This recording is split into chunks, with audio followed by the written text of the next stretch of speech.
Here with me to discuss the war on thought and how it's impacting the national conversation is Damani Felder, founder of the YouTube channel The Wright Brothers and a self-proclaimed foot soldier for freedom of thought. So, Damani, you're a perfect person to talk to today because you have really made a very promising career, a very lucrative career, and I would say that you have outreach to a very important demographic, and that is generally young people because of the platform that you decide to take to. So I want to ask you, what has that been like for you? Have there been obstacles?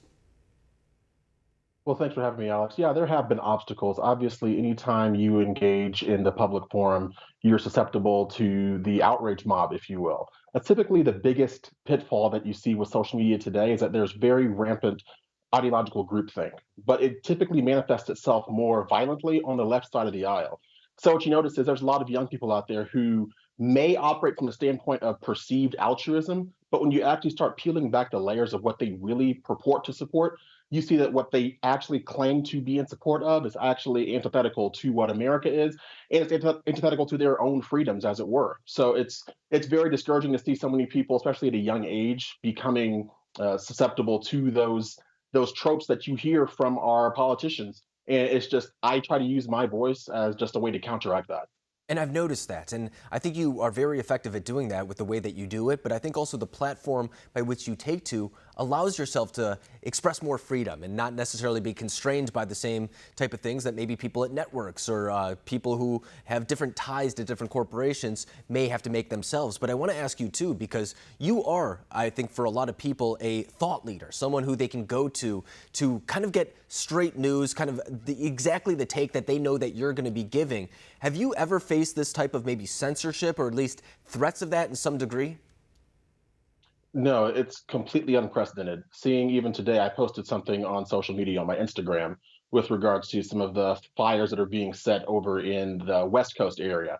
And actually, Instagram, it took them about 5 minutes to fact check what I posted and say that it had nothing to do with the Australian fires going on. I said, there's nothing about my post that referenced Australia whatsoever. But these fact checkers are ramping up their attacks in the days and weeks leading up to the election because they know at this point that they don't really have a solid chance of winning. So all they're doing right now is trying to stamp out or silence any conservative voices they can find. I'm just one of many. It happens all the time now, literally almost every single day. I open up social media, someone else has been locked out of their account, someone else has been banned, someone else has been censored. And it's ridiculous because when you think about what social media was intended to be, it's intended just to be a virtual public square.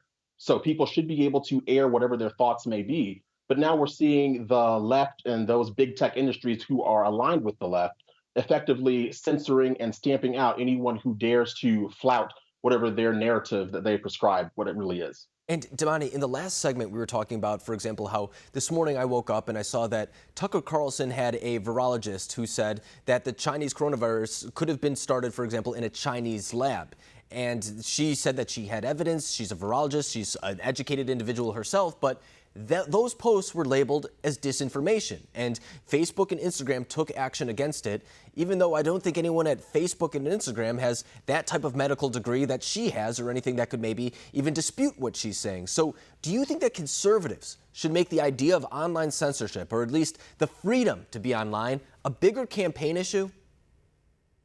I think we have to. I think we have to. Because even with the fact checkers themselves who fact checked what Tucker Carlson's virologist guest had to say, they said, well, we're not sure where the virus actually came from, but basically they're saying we know it didn't come from this.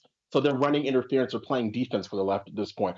We need to make sure that this is something that we champion, not just in 2020, but in the years that follow, because we've seen these attacks on conservatives on social media ramp up in the last probably 3 to 4 years or so, and it's only going to continue until we effectively say there will be penalties for censoring and silencing those who have a different opinion.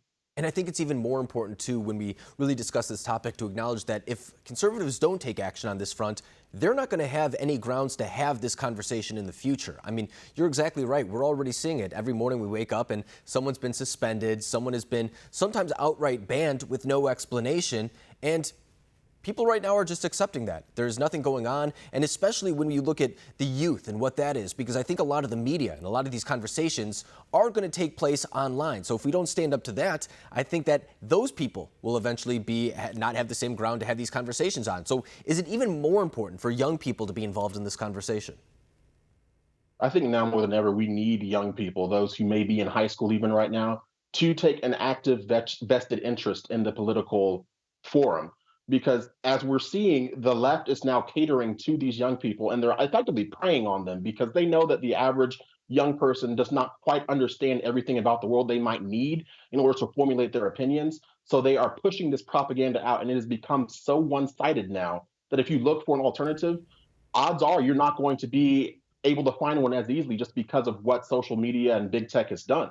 So we need as many young people as possible to say they're going to jump in the fight. And it's not a fun fight at times, but it's Yeah. one that needs to be waged. Because if we don't effectively stand up and push back against this censorship and against these bully tactics from the left, we're not going to have a leg to stand on in the decades to come. I think you're exactly right. And I think that's the reason why we sometimes see those on the left using deplatforming as a technique. They know it's effective, and they know that this is the battleground that the future of these conversations will play on. So I think you're exactly right. Damani Felder, it's really a pleasure having you on the program tonight. And for all of our viewers, too, they can check out his YouTube channel, The Wright Brothers. Damani, thank you very much for joining us. Thanks, Alex, for having me.